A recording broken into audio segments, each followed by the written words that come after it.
française. Et oui, jusqu'à 11h, ce club de l'été, jusqu'à 11h, donc avec nos chroniqueurs et notamment notre routard préféré, Gavin Skemland-Ruiz. Grâce à vous, Gavin, on remet l'église au centre du village. Vous nous emmenez où, là? J'adore cette chronique. En fait, Rachel... Non, mais je sais pas, on a tous une église dans nos cœurs, dans notre cœur. Et je remets déjà la photo de l'église à Rachel. Ouais, si vous êtes sur europe1.fr, si vous avez envie d'aller sur Internet, regardez cette église. On est dans le Pas-de-Calais. On va à Calais, très précisément, tout au nord. Alors Calais, c'est connu pour, bien sûr, son port, ses ferries, sa dentelle, son beffroi qui est classé à l'UNESCO. Mais il y a aussi une église qu'on ne connaît pas assez, et c'est pour ça que je suis là. L'église Notre-Dame de Calais. Alors, comme ça, a priori, on va dire qu'elle ne paie pas trop de mine au premier regard. C'est une église, quoi. Ouais, c'est une église, voilà. Et pourtant, elle est unique. C'est là qu'on retrouve notre église préférée. Et pourtant, elle est vraiment unique en son genre. C'est une église un peu typique, on peut dire, du Nord ? Non. C'est pour ça que ça la rend fascinante. C'est une église avec un mélange architectural assez unique. Alors, il y a du gothique flamboyant, ok, mais il y a aussi le style Tudor anglais. Oui, j'ai bien dit Tudor anglais. Anglais, pourquoi ? Parce que c'est la seule église de France où l'influence anglaise est aussi présente dans son architecture.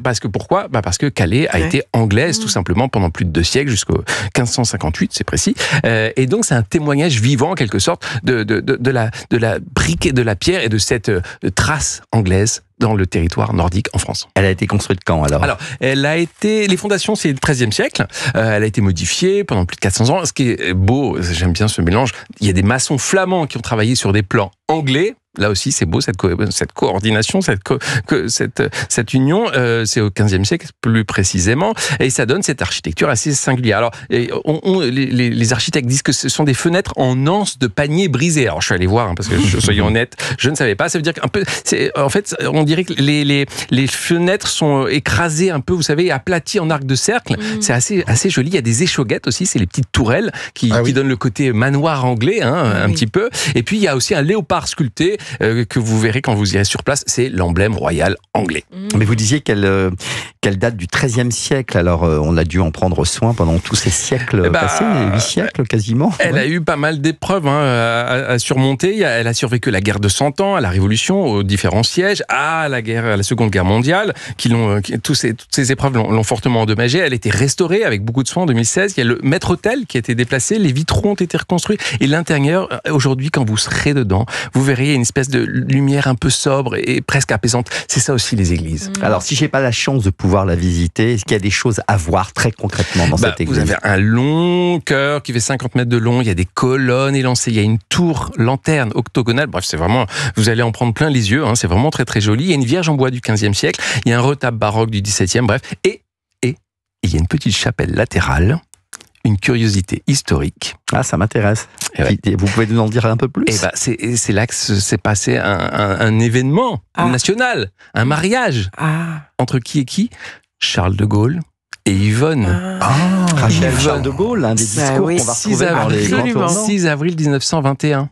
Et alors, Yvonne de Gaulle, alors là, tante Yvonne, comme on l'appelait, elle avait un nom de famille, un nom de jeune fille. Elle s'appelait Yvonne Vendroux.